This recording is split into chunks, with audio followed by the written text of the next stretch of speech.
Hello students, आप सबको मेरे नमस्कार। हम लास्ट क्लास में बहुत जगह है, there is a lot of place, इस पाठ के बारे में पढ़ रहे थे और थोड़ा समझ चुके हैं। क्या है इस पाठ में? एक आदमी, एक गरीब आदमी, वो गांव के बाहर एक झोपड़ी में रहता था। आइए हम पाठ को अब एक बार शुरू से समझ लेंगे। किसी गांव में एक किसान रहता था, उसका नाम बीकू था। वह बड़ा भोला और दयालु था। वह लोगों की सहायता करने के लिए तैयार रहता था। उसके गांव से बाहर एक छोटी सी झोपड़ी थी। उसकी झोपड़ी में केवल एक आदमी के सोने लायक जगह थी। देखो बच्चा, किसी गांव में एक किसान रहता था। एक आदमी था, वो किसान काम करता था। वो एक कृषक था। उसका नाम था बीकू। वह बड़ा भोला और दयालु था। वो अच्छे आदमी था।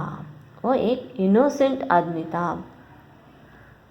वो ದಯಾಳು ತಾ ಅಂದರೆ ಒಂದು ಹಳ್ಳಿಯಲ್ಲಿ ಒಬ್ಬ ರೈತ ಇದ್ದ. ಅವನು ತುಂಬ ಬಡವನಾಗಿದ್ದ. ಅವನು ಕೃಷಿಯನ್ನು ಮಾಡ್ತಾ ಇದ್ದ. ಅವನ ಹೆಸರೇನು? ಬೀಕು. ಅವನು ತುಂಬ ಮುಗ್ಧನಾಗಿದ್ದ. ಬೋಲಾ ಅಂದರೆ ಮುಗ್ಧ, ಇನೋಸೆಂಟ್, ದಯಾಳುತ, ಮತ್ತು ಅವನಿಗೆ ತುಂಬ ಕರುಣೆ ಅನ್ನೋದು ಇತ್ತು. वह लोगों की सहायता करने के लिए तैयार रहता था. ಅವನು ಯಾವಾಗಲೂ ಸದಾ ಜನರ ಸಹಾಯ ಮಾಡೋದಕ್ಕೆ ರೆಡಿಯಾಗಿರ್ತಿದ್ದ.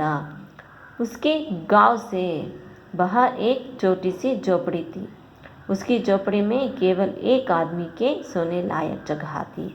ಅಂದರೆ ಅವನು ಒಂದು ಹಳ್ಳಿಯಿಂದ ಸ್ವಲ್ಪ ದೂರದಲ್ಲಿ ಅವನ ಒಂದು ಜೋಪಡಿ ಅಂದರೆ ಗುಡಿಸಲು, ಒಂದು ಹುಲ್ಲು ಕಡ್ಡಿಗಳಿಂದ ತಯಾರು ಮಾಡಿಕೊಂಡಿರುವಂತಹ ಮನೆ, झोपड़ी ಇತ್ತು.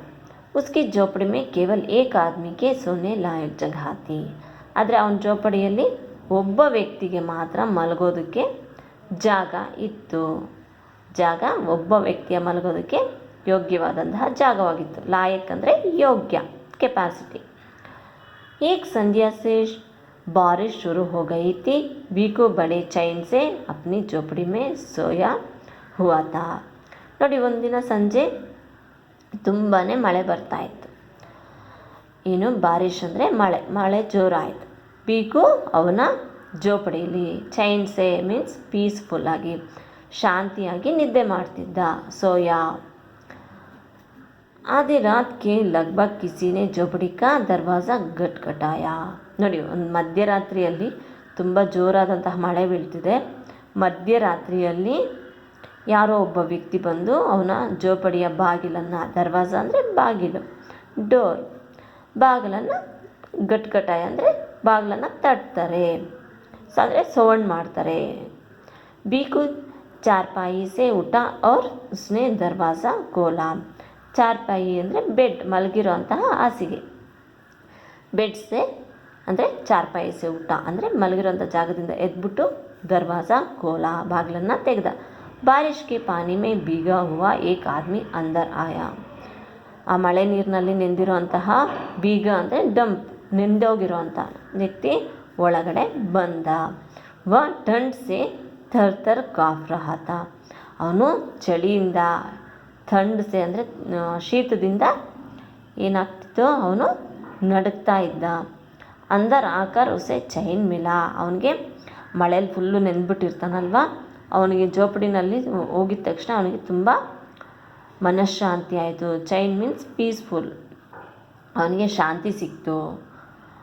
ನೆಕ್ಸ್ಟ್ ಇಲ್ಲಿವರೆಗೂ ನಾವು ತಿಳ್ಕೊಂಡಿದ್ವಿ ಅಲ್ವಾ. ಮುಂದೆ ಏನಾಗುತ್ತೆ ನೋಡೋಣ. बीकू ने उसे पहुंचने के लिए तौलिया दिया और बोला, देखो भाई, झोपड़ी बहुत छोटी है. इसमें केवल एक आदमी लेट सकता है.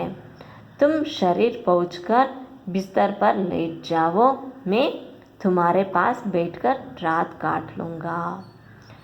देखिए, बीकू ने उस आदमी को बोला, बीकू ने उस पहुँचने के लिए तौलिया दिया. उस आदमी ठंड से काँप रहा था ना, इसलिए बीकू उन्हें तौलिया दिया.